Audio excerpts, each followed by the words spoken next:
we are now joined by Pogossian family, who's just given us a beautiful rendition of a movement from Brahms' Clarinet Quintet, and a fantastic composer, Krouse, whose work we're going to be hearing next. And this is such a treat for us because we haven't been able to feature anything bigger than a duo for our virtual concert series. So, it's so nice to hear live interactions of many musicians and blend of different instruments. So thank you so much for being here with me. Yeah, thank you for having us. Thank you. And so I have a question for you, Eddie, to start with. So you made music together as a family before, but how is it feel for you personally to make music as a family now during this time when you aren't able to make music with others? Yeah. So, I think when we put in context everything that's going on, we know we are so much luckier than a lot of other people. Just a couple days ago, we just read a couple Haydn quartets just for fun. And to be able to do that, just to spend an afternoon or evening, is really it's really fun, and it can be really wonderful when we're all in the mood to do it together. Playing together, there are always pros and cons because we don't hold back. We always say anything that comes to our mind, so that can cause some problems. But we're family, so we have to love each other, so it's all fine in the end. And we all have the same musical values at the end of the day. So it's always a pleasure to sit down and play some music together. So that leads into Cara. A question for you. How is it like to have your parents as a colleague and siblings as colleagues? What are some of the pros and cons that you see? Of course, the pros are that growing up, my parents are such great musicians that I knew what that was like. So it was no surprise for me going to school and trying to become a professional musician. So they've kind of trained us in that way subconsciously, not on purpose, but and of course, with each sibling, we learn a little more. And it's great to have people my age going through the same things as me with the same parents who we love. We've been playing together for a while, so I found that when I was younger, I didn't have as many things to say, so it was more like me just sailing along and playing with them. But now I definitely do have more ideas, and I do voice them, but in general, I'm less vocal. But when she talks, we listen. Yes. That's always the case, right? Oh, great. And Anoush, your Brahms playing was fantastic. And, that's one of the most profound chamber music for clarinet, hands down, any time in the history. But what are some of the, beautiful things, but also challenges of working with strings? Because the way that you generate sound is quite different, and the tones that you can create, right?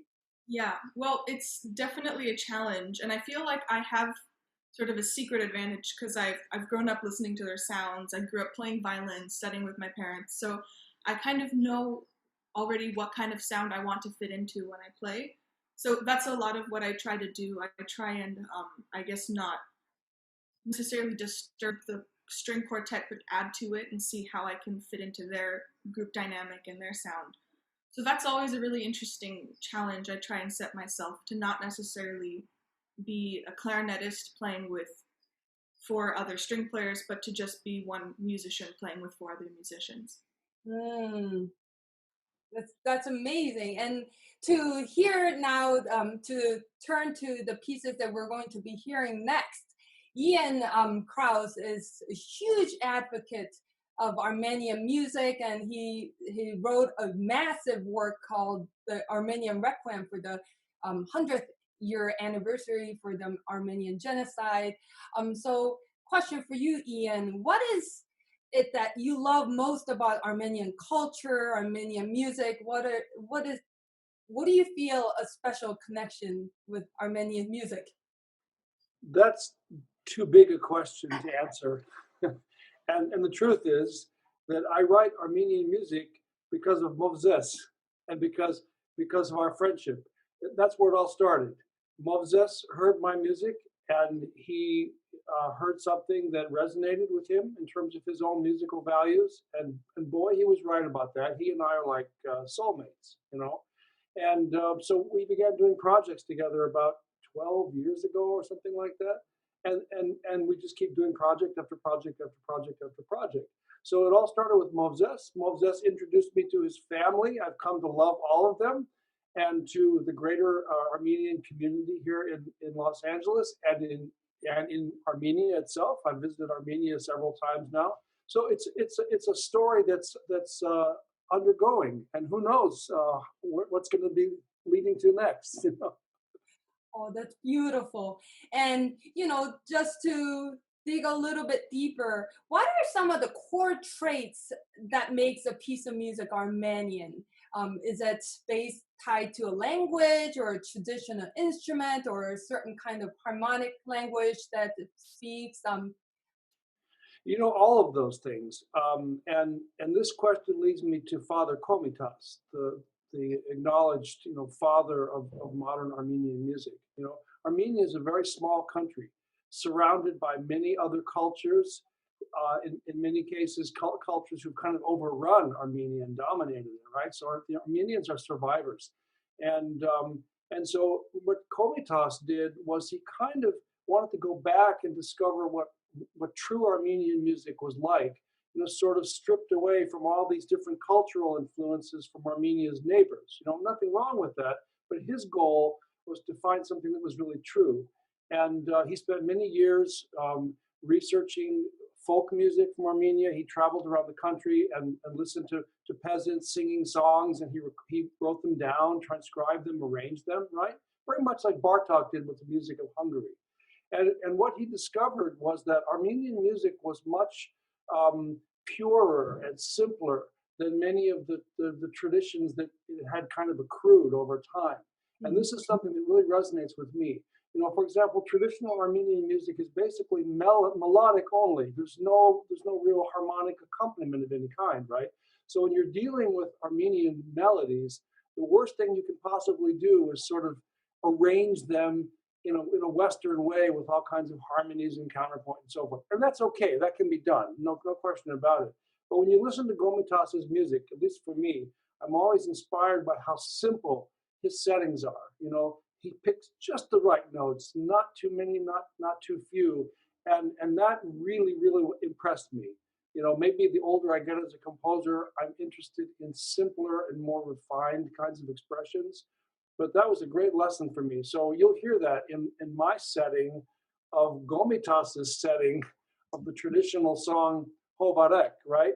So the melody of this piece is something that he collected. He found it. It was not composed by him. But as with all of the songs that he collected, he made them his own by finding these beautiful settings that he used. So I listened, when I did my piece, I listened very carefully to Father Komitas singing this song. I listened to it hundreds of times until I memorized it, right?